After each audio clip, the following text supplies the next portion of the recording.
네, 시작 기도하겠습니다. 성부와 성자와 성령의 이름으로 우리 지구를 위한 기도. 전능하신 하나님께서는 온 세계에 계시며 가장 작은 피조물 안에 계시나이다. 존재하는 모든 것을 온유로 감싸 안으시는 하느님, 저희에게 사랑의 힘을 부어주시어 저희가 생명과 아름다움을 돌보게 하소서. 저희가 평화로 가득 차 한 형제 자매로 살아가며 그 누구에게도 해를 끼치지 않게 하소서. 또 가난한 이들의 하느님, 저희를 도와주시어 저희가 하느님 보시기에 참으로 소중한 이들, 이 지구에 버림받고 잊힌 이들을 구하게 하소서. 저희 삶을 치유해 주시어 저희가 이 세상을 약탈하지 않고 보호하게 하시며 오염과 파괴가 아닌 아름다움의 씨앗을 뿌리게 하소서. 가난한 이들과 지구를 희생시키면서 이득만을 추구하는 이들의 마음을 움직여 주소서. 저희가 하느님의 영원한 빛으로 나아가는 여정에서 모든 것의 가치를 발견하고 경외로 가득 차 관상하며 모든 피조물과 깊은 일치를 이루고 있음을 깨닫도록 저희를 가르쳐 주소서. 하나님, 날마다 저희와 함께 해주시니 감사드리나이다. 영원히 정의와 사랑과 평화를 위한 투쟁에서 저희에게 힘을 주소서. 아멘. 성부와 성자와 성령의 이름으로. 네, 참 예수님. 네, 저는 가정생명환경위원회 김선유 타데오 신부입니다. 반갑습니다. 우리 손님 신부님을 소개해드리고자 합니다. 신부님 직접 소개 부탁드립니다. 네, 안녕하세요. 저는 부산 교구 장재명 신부입니다. 현재 미국 뉴저지에서 교포 사목을 하고 있습니다. 네, 신부님이 잠깐 휴가로 들어오셨는데 제가 붙잡았습니다. 그래서 저희 특별히 신부님께서 교부학을 로마에서 전공하셨어요. 정말 교부들의 이야기를 정말 듣기 쉽지 않거든요. 그래서 먼저 이런 질문을 드려보고 싶어요. 교부란 무엇인가? 네, 교부란 교회의 아버지를 표현한 것입니다. 열두 사도 이후부터 8세기까지 약 600여 년의 시간 동안 우리 교회의 신앙의 유산을 세워주신 중요한 분들입니다. 길게 설명을 하면 시간이 너무 가니까 여러분들이 알만한 이름으로는 아우구스티노라든지 암브로시오, 이레네오, 이런 성인들, 대부분이 성인들이고 또 뭐 성인이 아닌 분도 있지만 어쨌든 이분들이 우리 교회의 가장 초창기에 초석을 놓은, 그리고 이단들과 싸워서 정통 교리를 확립하고 이런 많은 일들을 하신 분들을 통칭해서 교부라고 표현하고 있습니다. 네, 이렇게 교부들에 대해서 우리가 이야기를 들을 수 있는 기회가 많지 않은 것 같아요. 그래서 신부님 제가 초대하고 특별히 지금 우리가 창조 시기를 보내고 있습니다. 이 찬미받으소서 여정이 갑자기 나온 것이 아니라 교부들의 마음과 정신과 또 많은 그 이해들, 많은 설명들이 담겨 있다는 거 알고 있기 때문에 이 찬미받으소서를 교부들의 이야기로 한번 풀어보는 특별한 시간을 마련해 보았습니다. 사실 신부님과 저는 로마에서 처음 만났습니다.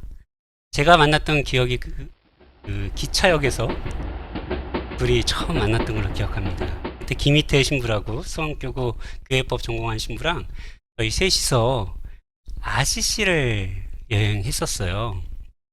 사실 저는 그때 처음이었습니다. 로마로 간 지 일주일 만이었던 것 같아요. 근데 아시시를 같이 여행을 하게 되었는데 그때 신부님과 처음 만나서 그 아시시를 방문했던 것이 기억이 납니다. 신부님께서 그때 한 3, 4년 정도는 계셨던 것 같아요. 그때 이미 석사를 마치셨을 때인가요? 그랬던 것 같습니다. 네. 그래서 신부님께서 이 아시시를 소개해 주셨던 것이 전 너무 기억이 납니다. 아시시 하면 우린 프란치스 성인을 떠올리게 됩니다.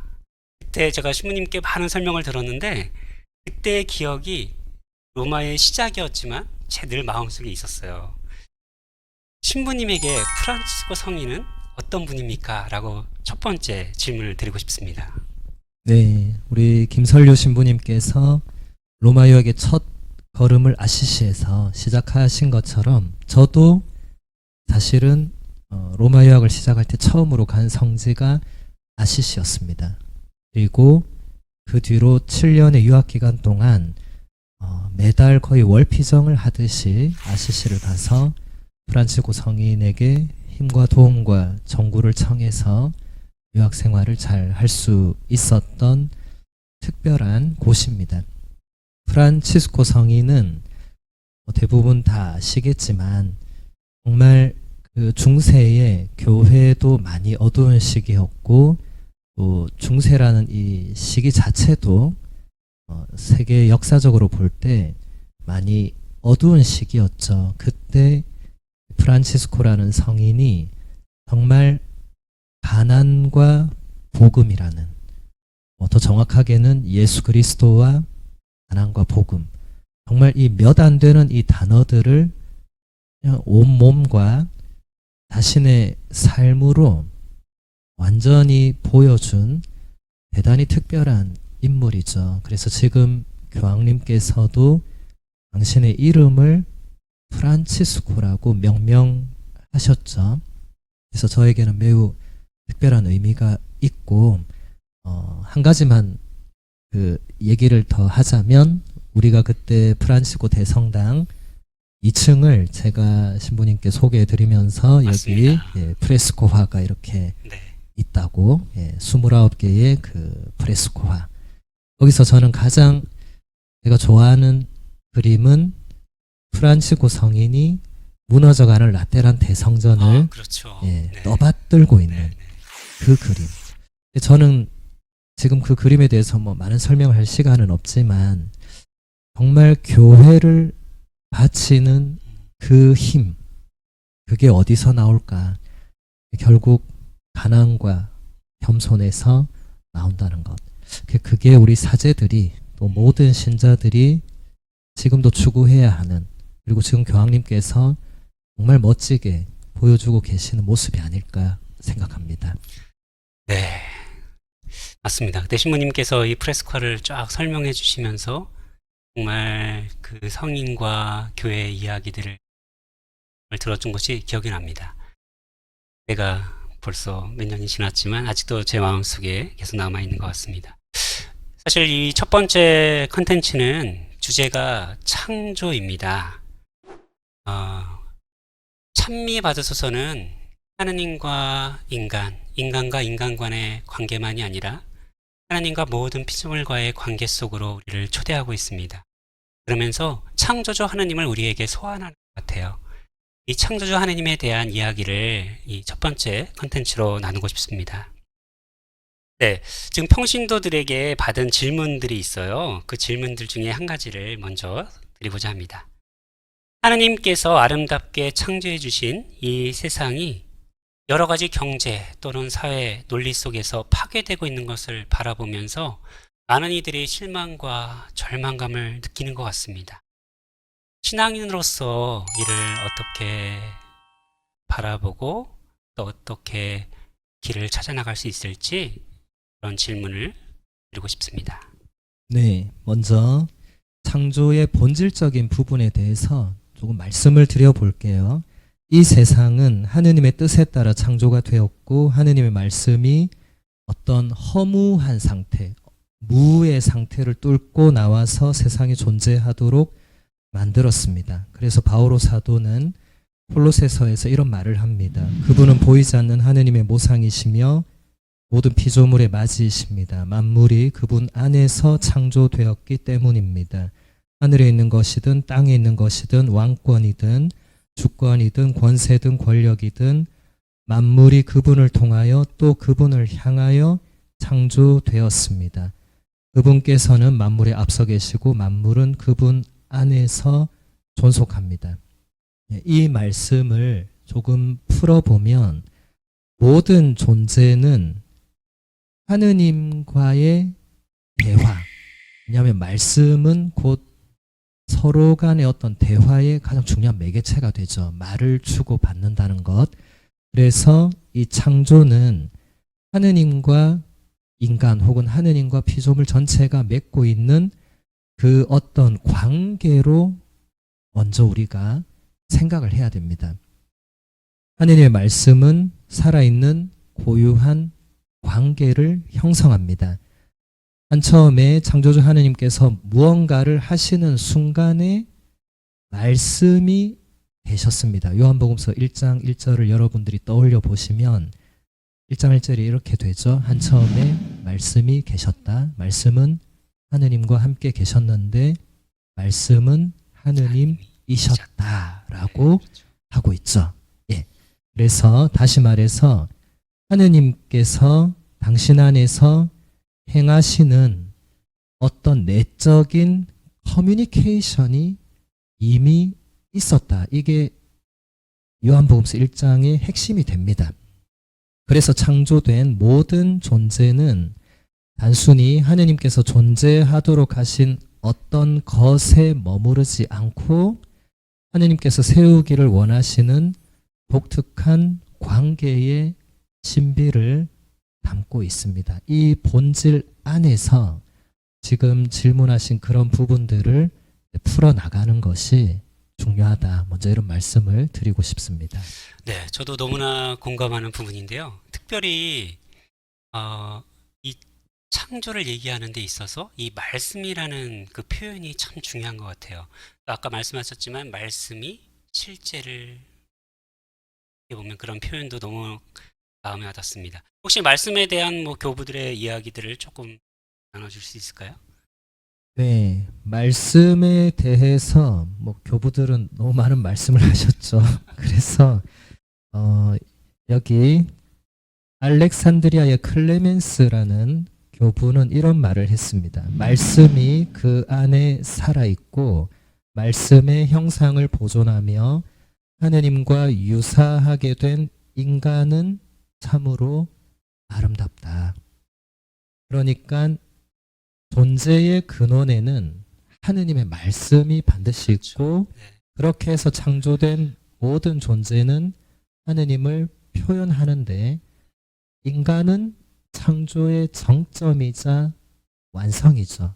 그래서 특별히 더 아름답다고 교부들은 표현을 하고 있습니다. 아, 네. 너무나 아름다운 말인 것 같습니다. 네, 존재의 근원에 말씀이 있다. 그래서 저희가 이 찬미받 7년 여정을 걸어가는 데 있어서 사목교서로 저희가 말씀과 찬미받으소서의 여정을 같이 가고 있는 것 같아요. 말씀 없는 찬미받으소서는 없고 찬미받으소서를 통해서 이 말씀을 살아나가는 여정을 우리 교구가 걸어가고 있는 것 같습니다. 네, 다른 질문을 던져보고 싶은데요. 제가 신부님의 글을 봤었는데 이 창조에 관한 표현 속에서 창조가 하나님의 권능을 의 힘을 표현하는 하나의 어떤 모습이기도 하지만 그래서는 십자가에 대한 표지로서 창조를 이야기하셨던 것이 기억이 납니다. 저는 이 부분이 굉장히 마음에 와닿았어요. 창조하면 하나님의 권능. 그 안에는 십자가라는 의미가 있다라는. 저는 이 구절 속에서 사랑의 하나님, 사랑을 위한 창조의 어떤 모습들을 바라볼 수 있게 해줬던 것 같아요. 이 부분에 대해서 신부님께서 조금 설명해 주시기를 부탁을 드립니다. 네, 프란치스코 교황님께서 복음의 기쁨이라는 그 첫 번째 권고집을 내셨죠. 거기서 십자가를 새로운 창조의 절정이라는 그런 네, 아름다운 맞습니다. 표현으로 설명을 하셨습니다. 십자가가 왜 새로운 창조가 되는가? 이것은 사실 2세기의 순교자였던 또 철학자이기도 했던 유스티노 성인이 이렇게 말을 해요. 십자가는 그리스도의 힘과 권능보다 훨씬 더 중요한 표지입니다. 이교도들은 십자가에 대해서 아무 생각도 하지 못했는데 하느님께서 말씀하신 모든 것이 이 목적을 위하여 상징적인 형상 안에 있었기 때문입니다. 여러분은 세상에 존재하는 모든 것에 대하여 숙고해 보십시오. 그리고 이 표지 곧 십자가 없이 과연 무엇이 존재할 수 있는지 물어보십시오. 지난 세기에 이 러시아 정교회의 매우 뛰어난 신학자였던 세르게이 불가코프는 이렇게 말하고 있습니다. 절대자의 골고타는 창조의 근원이기에 세상은 하느님께서 사랑으로 자기 자신 위에 세우신 십자가에 의해서 창조되었습니다. 창조는 하느님의 전능과 예지의 행위일 뿐만 아니라 희생을 동반하는 사랑의 행위이기도 합니다. 그래서 십자가는 온전히 상징으로 덮여 있고 모든 피조물 안에서 하느님의 사랑을 발견할 수 있으므로 모든 것이 십자가를 보여준다고까지 표현할 수 있습니다. 그리고 모든 피조물이 하느님 말씀의 현존으로 말미암아 존재하기 때문에 십자가 곧 사랑을 거부하는 것은 다시 허무로 돌아간다. 이렇게도 표현할 수 있을 것 같습니다.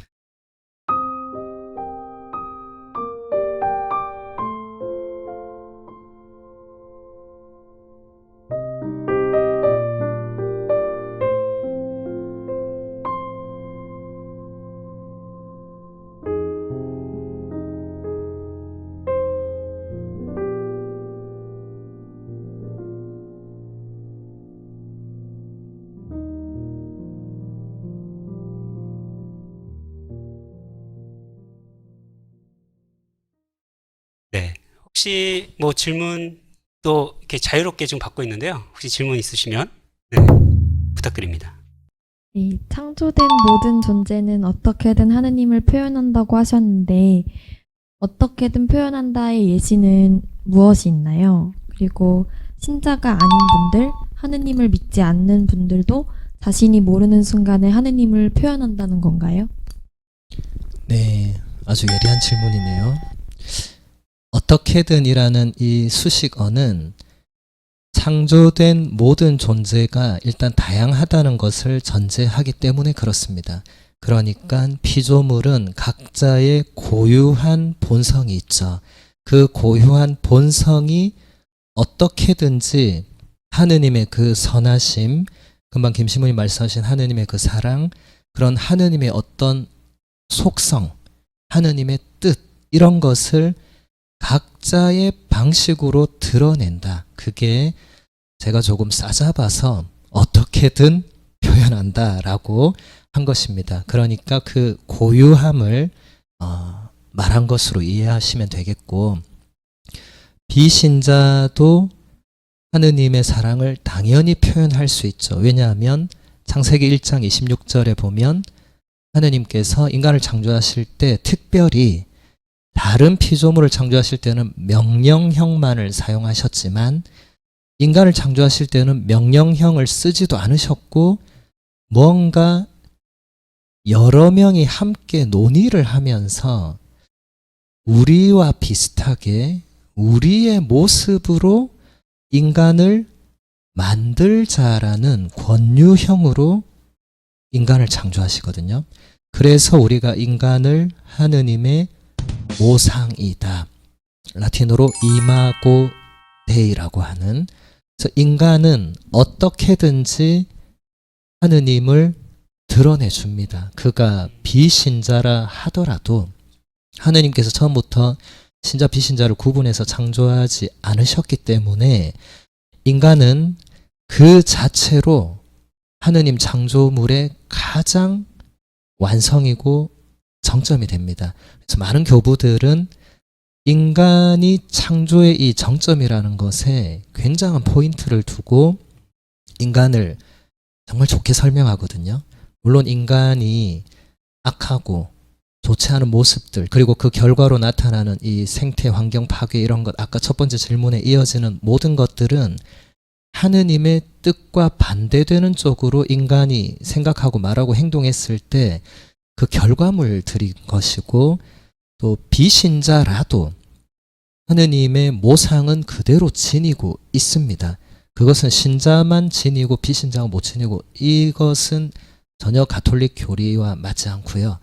그래서 칼 라너라는 지난 세기 위대한 신학자는 익명의 그리스도인이라는 표현을 써서 사실 누구든지 하느님을 잘 모른다 하더라도 착하고 선하게 양심을 지키고 산다면 그 또한 또 한 분의 그리스도인이다, 신자다, 이런 표현도 했죠. 그래서 우리는 조금 더 신자 비신자 구분 이전에 인간이 원래 하느님께로부터 받았던 그 고유한 선, 그 하느님의 모상을 회복할 필요가 있습니다. 인간 본성의 회복은 창조계 전체 회복과 직결됩니다.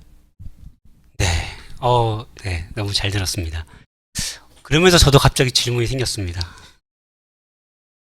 어떤 면에서 비신자들 그 모습 자체, 어떻게 보면 뭐 몸의 신학에서 보면 우리가 갖고 있는 영혼, 하나님을 지향하고 있다라고 알고 있지만, 사실 우리가 갖고 있는 이 육체성, 이 몸도 동일하게 하나님의 창조물로서 지향하고 다가갈수록 깊이 있게 우리의 의미를 발견할 수 있다라고 생각하는데, 이런 부분에서 우리가 하나님을 찬미, 그리고 우리가 신앙인으로서 살아가는 데 있어서 정말 필요한 모습, 그러니까 어떻게 보면 신자와 비신자들 안에서 우리 신앙인으로서 갖는 그 기쁨은 무엇일까?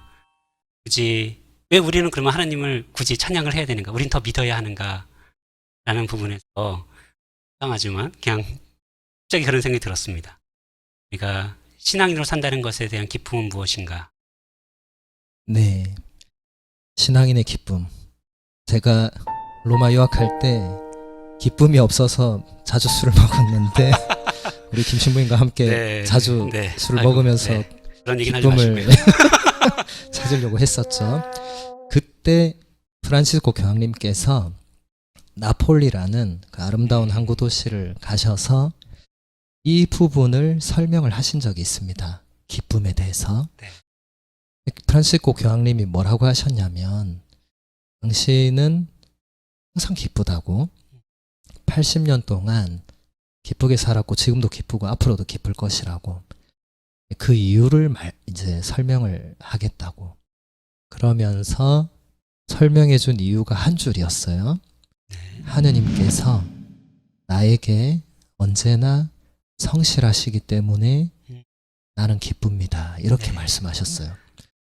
저는 도저히 이해가 안 됐어요. 하느님이 나에게 성실하다는 것도 이해가 잘 안 되고, 난 지금 괴로워 죽겠으니까. 네. 그리고 그게 왜 기쁜지도 이해가 안 됐습니다. 네. 그래서 아마 교황님 정도의 영적인 경지에 가야만 저렇게 되나 보다 하고 그날 술을 더 먹었죠.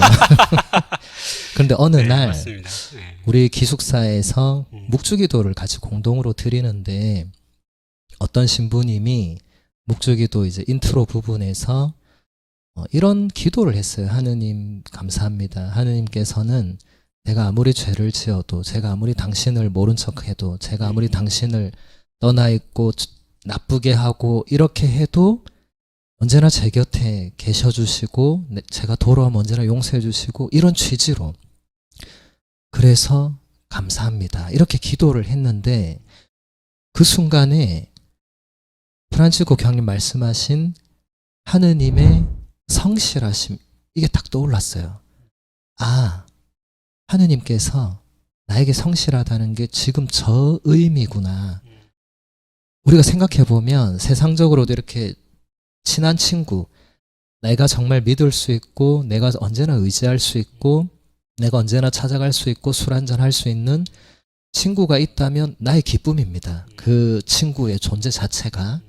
프란치스코 교황님은 하느님께서 나에게 그런 분이라고, 그리고 당신에게 뿐만이 아니라 우리 모든, 사실 비신자에게까지도 그런 분이시지만, 사실 비신자는 그런 부분을 받아들이지 않거나 이해하지 못하는데, 우리 신자들은 적어도 그것을 받아들인 사람들이죠. 그렇죠. 예, 그런 네. 의미로 신앙의 기쁨을 말씀드리고 싶습니다. 네, 너무 감사합니다. 참 로마에서 둘 다 맨날 땅을 보면서 걸었던 슬퍼했던 기억이 납니다. 지금 말씀 들으면서 그래도 하느님께서 성실하게 좋은 벗을 또 좋은 서재를 늘 내 주변에 주셨다는 생각이 듭니다. 장재봉 씨 다시 한번 또 감사드리고요. 창조라는 그 키워드를 이제 마무리하고자 합니다. 창조에 대한 부분을 교부들의 이야기와 더불어서 나눴는데요. 혹시 창조에 대해서 마무리하면서 혹시 편안하게 나누고 싶은 부분이 있으시면 말씀 부탁드립니다. 네. 제가 준비해온 건 많은데 시간이 아무래도 짧다 보니까 다 나눌 수는 없는 것 같습니다. 창조라는 게 지금 이 시대 사람들에게는 사실은 굉장히 생소하죠. 왜냐하면 지구 과학 시대가 아니고 요즘은 AI, 챗 GPT의 시대로 넘어와서 이제는 그 옛날에 인류가 세상에 어떻게 이제 아무도 관심 갖지 않는 부분이죠.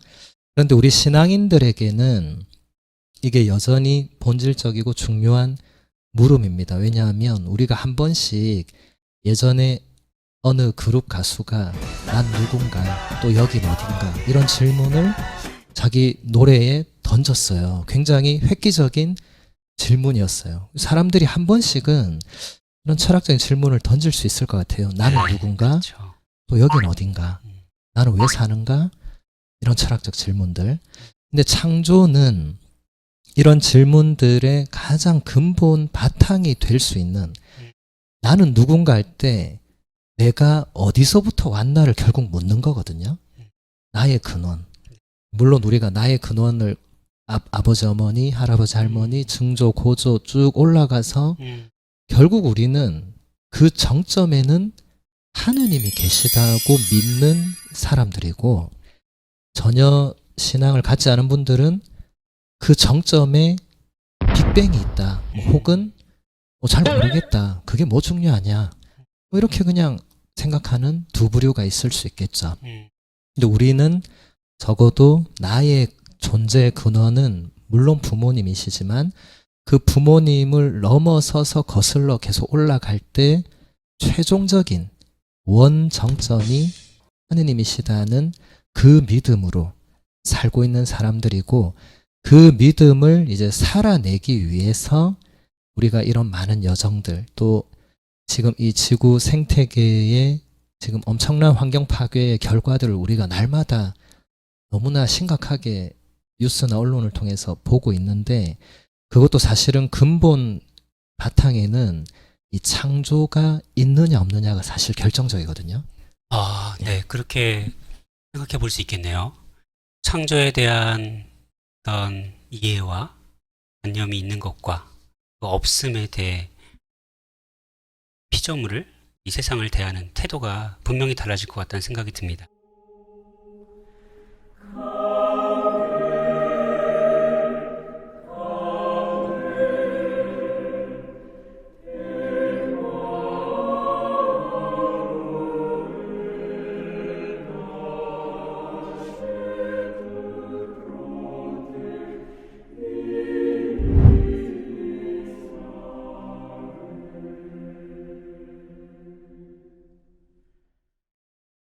네, 심님, 진심으로 또 감사드리고요.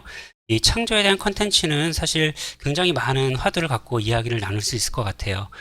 첫 번째 시간은 이것으로 마무리하고요. 다음 시간, 다음번 둘째 주, 창조시기 둘째 주 컨텐츠로 찾아뵙는 걸로. 신부님 좋은 말씀 감사합니다. 네, 감사합니다. 아침 기도로 영광 서로 마치고 신부님의 강복으로 마무리하겠습니다.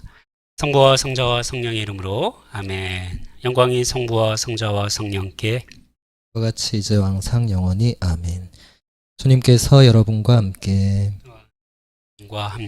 전능하신 천주 성부와 성자와 성령께서는 저희에게 강복하소서. 아멘. 주님을 찬미합시다. 하느님 감사합니다. 네, 수고하셨습니다. 고맙습니다. 감사합니다.